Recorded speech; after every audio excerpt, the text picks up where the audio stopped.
Hi and welcome to easy spoken English Kanchi. இத்தனை நாள் நம்ம essential vocab and phrasal web series பார்த்தோம். So totally 10 lessons நான் அதில் அப்லோட் பண்ணியிருக்கேன். நீங்கள் இன்னும் பார்க்கலனா மேலே ஐகார்டில் லிங்க் இருக்குது, கண்டிப்பாக செக் அவுட் பண்ணி பாருங்கள். இன்னையிலேருந்து நாம் எசென்ஷியல் இடியம்ஸ் அண்ட் ஃப்ரேசஸ் பார்க்க போகிறோம். ஸோ இங்கிலீஷில் இடியம்ஸ் அண்ட் ஃப்ரேசஸ்னாவே நம்ம கேள்விப்படாத மாதிரி, பேச்சு வழக்கில் யூஸ் பண்ண முடியாத மாதிரி நிறைய லெசன்ஸ் நீங்கள் பார்த்துருப்பீங்க. பட் இந்த சீரீஸ்லனா நீங்கள் அடிக்கடி கேள்விப்படுற ஃப்ரேசஸ் அண்ட் இடியம்ஸை தான் உங்களுக்கு எக்ஸ்பிளைன் பண்ண போகிறேன் with interesting clips from English TV shows and movies and interviews, etc. So it's gonna get really interesting. So without any further delay, let's get started. Alright, இன்றைக்கி நம்ம first பார்க்க போகிற இடியம் பார்த்தீங்கன்னா having said that அப்படின்னா தமிழில் இருந்தாலும் அப்படின்ற அர்த்தத்தில் யூஸ் பண்ணலாம். ஸோ ஒரு விஷயம் சொல்கிறீங்க, என்ன தான் இப்படி சொன்னாலும் இது இப்படி இருக்குது அப்படின்னு சொல்லி ஒரு ஆப்போசிட்டாக ஒரு விஷயத்த சொல்கிறதுக்கு நம்ம ஹேவிங் செட் தட் யூஸ் பண்ணலாம். ஸோ இதுக்கு சிமிலர் வேர்ட்ஸ் பார்த்தீங்கன்னா but, however, though, nevertheless, nonetheless இதெல்லாமே யூஸ் பண்ணலாம். ஆல்ரைட், ஸோ இப்போ டிக்ஷனரி டெஃபினேஷன் பாருங்கள். Despite what has just been said, இப்போ சொன்னது இப்படி இருந்தாலும் இன்னொரு விஷயத்த நம்ம சொல்ல போகிறோம், அதுக்கு தான் இந்த ஹேவிங் செட் தட் யூஸ் பண்ணுறோம். எக்ஸாம்பிள் பாருங்கள். He forgets most things but having said that he always remembers my birthday. So பாருங்கள், எப்போவுமே எல்லா விஷயத்தையும் மறந்துடுவான், என்ன தான் அப்படி இருந்தாலும்.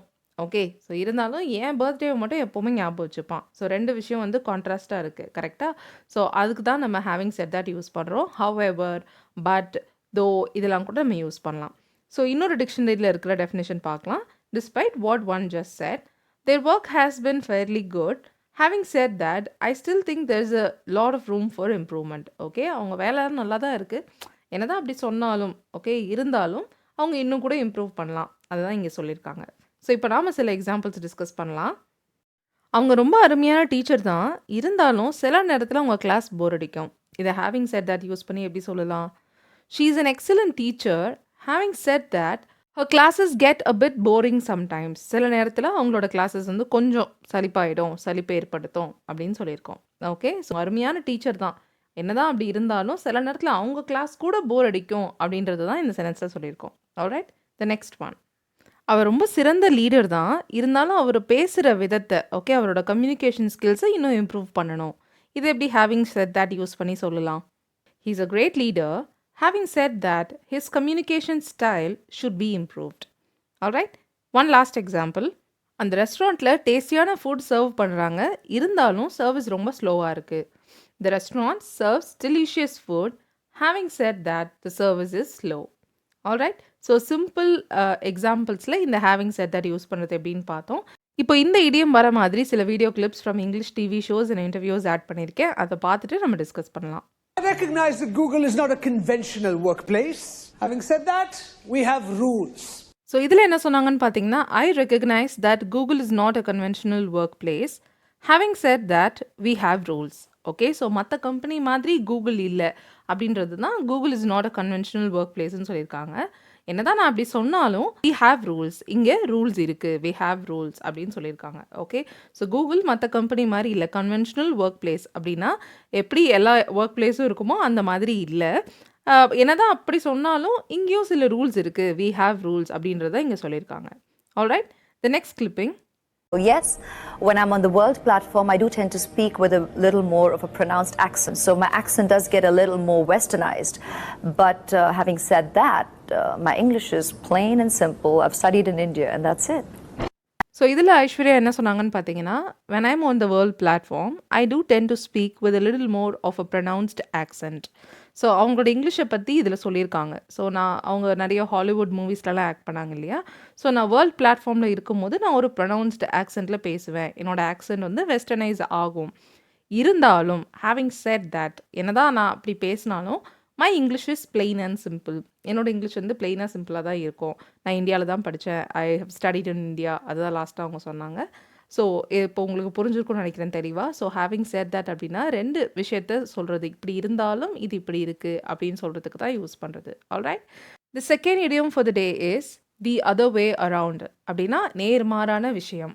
ஒரு விஷயத்தை நான் இப்படி நினச்சிட்டு இருக்கேன், பார்த்தா அதுக்கு அப்படியே ஆப்போசிட்டாக இருக்குது, அதை சொல்கிறதுக்கு தான் the other way around use பண்ணுவோம். ஆல்ரைட், ஸோ டிக்ஷனரி டெஃபினேஷன் பாருங்கள். The opposite way or in the opposite order. Examples, I should be telling you what to do, not the other way around.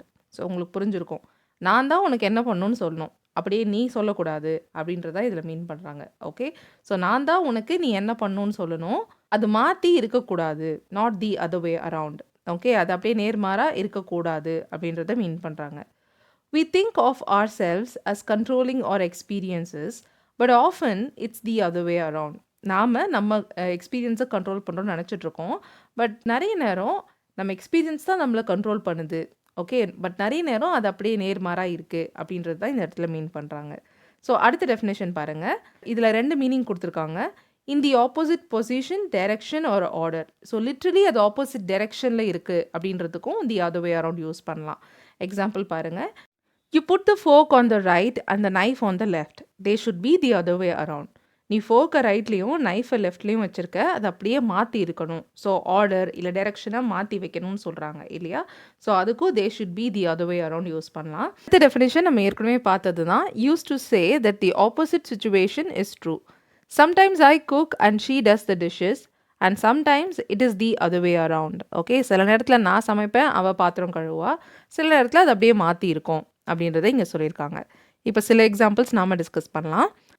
அவனை விட பெரியவன் நினச்சேன், ஆனால் அது உண்மையிலே மாற்றி இருக்குது, அது உண்மையில பார்த்தா நேர்மாறாக இருக்குது அப்படின்றத எப்படி சொல்லலாம்? I thought she was older than him but it's actually the other way around. அப்படின்னா என்ன அர்த்தம்? அவன் தான் பெரியவன் அர்த்தம். கரெக்டாக அது அப்படியே மாற்றிருக்கு, அப்படியே நேர்மாறாக இருக்குது. Alright, the next one. Interview கஷ்டமானது, வேலை செய்கிறது ஈஸியானதுன்னு நிறைய பேர் நினைக்கிறாங்க, ஆனால் அது அப்படியே மாற்றி இருக்கணும், அப்படியே அது நேர்மாறாக இருக்குது. People assume that interviews are hard and doing the job is easier, but it's the other way around. Okay, இன்டர்வியூலாம் ஈஸி தான், ஆனால் வேலை செய்கிறது தான் கஷ்டம் அப்படின்றத மாற்றி இருக்குது அப்படின்றது தான் இந்த அதர் வே அரவுண்ட் மீன் பண்ணுது. ஸோ இப்போ உங்களுக்கு தெளிவாக புரிஞ்சிருக்கும்னு நினைக்கிறேன். இப்போது சில வீடியோ கிளிப்ஸ் பார்க்கலாம். You must be my Uncle Rene. I'm not your uncle.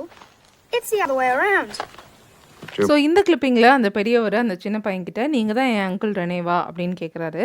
No, I am not your uncle, it's the other way around. நான் உன் அங்கிள் இல்லை, அது அப்படியே மாற்றி நீங்கள் தான் எனக்கு அங்கிள் அப்படின்றதான் இங்கே சொல்லியிருக்காங்க. ரைட்டா? So you must be my uncle Rene அப்படின்னா நீங்கள் அங்கிள் ரெனேவா கண்டிப்பாக இருக்கணும் அப்படின்ற அர்த்தம் இல்லைங்க. மஸ்டுடைய யூசேஜை மேலே ஐ கார்டில் இந்த வீடியோவில் நான் தெளிவாக எக்ஸ்பிளைன் பண்ணியிருக்கேன், கண்டிப்பாக செக் அவுட் பண்ணி பாருங்கள். Next clipping. Yes, whenever you got sick, I made this. Are you sure it wasn't the other way around? So இதில் அவங்க சொல்கிறாங்க, whenever you got sick, I made this.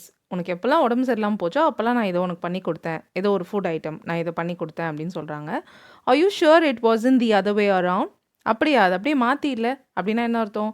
உனக்கு உடம்பு சரியில்லாமல் போனப்போ தானே நான் பண்ணி கொடுத்தேன் அப்படின்றது அர்த்தம். கரெக்டாக? Are you sure it wasn't the other way around? Okay, so whenever you got sick, I made this. அப்படியா, அப்படியே மாற்றி இல்லை, உனக்கு உடம்பு சரியில்லாமல் போனப்போ நான் தானே இதை பண்ணி கொடுத்தேன் அப்படின்றத இங்கே கேட்குறாங்க.